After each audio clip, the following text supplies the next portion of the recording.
थानाय सिनि सालमारि हर टाउन इन्द्रनगर बाद आमचायो आसमसा हर नांमानि बाय गोबांमा नक नुखुं खामगा आ खामजाक नक नुखुंनि सामा बासायखा एमएलए सुदिब्राय बर्मन चाकरा खरकसा याकु माया अंगमानि बाय नक खामतनि कुतुलि माया अंगै थैनि नाखा थैनि मुं रंजित देवनाथ थैनि नुखुंगो थांगै नायिका एमएलए सुदिब्राय बर्मन পাকা ব্রিজ আছে, ব্রিজের সংলগ্ন কিছু কয়েকটা দোকান আছে। ওখানে কালকে রাত্রেবেলা আনুমানিক 11টা সাড়ে 11টা নাগাদ অগ্নিসংযোগের ঘটনা ঘটে।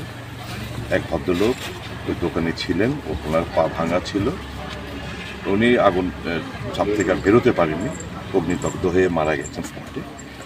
আর তার সঙ্গে আরও কয়েকটি দোকান ছিল, একটি দোকান দারুণভাবে ক্ষতিগ্রস্ত, পাশে আরও দুটো দোকান ছিল পশ্চিমবঙ্গ সম্পূর্ণ হয়েছে। এলাকার সম্পূর্ণ শোকের ছায় নেমে এসছে। যিনি মারা গেছেন যেহেতু ওনার বাড়িতে এলাম, ওনার স্ত্রীর সঙ্গে কথাবার্তা বললাম। নাম কি নাম জানেন? রঞ্জিত দেবনাথ ওনার নাম। তো ওনার স্ত্রী এবং ছেলে মেয়েদের সঙ্গে কথা বললাম। তো খুবই দুর্ভাগ্যজনক ঘটনা। এরকমভাবে মানুষের প্রাণ নিয়ে যাবে শুনতে অবাক লাগে। খুবই দুঃখজনক ঘটনা। এলাকার সমস্ত মানুষ এই পরিবারগুলোর পাশে রয়েছে, দলমত নির্বিশেষে সবাই সহযোগিতা হাত বাড়াচ্ছেন এবং দ্রুত ওনার আত্মার সদ্গতি কামনা করে দ্রুত স্বাভাবিক জীবনে ফিরে আসবে এই প্রার্থনা আমি রাখছি।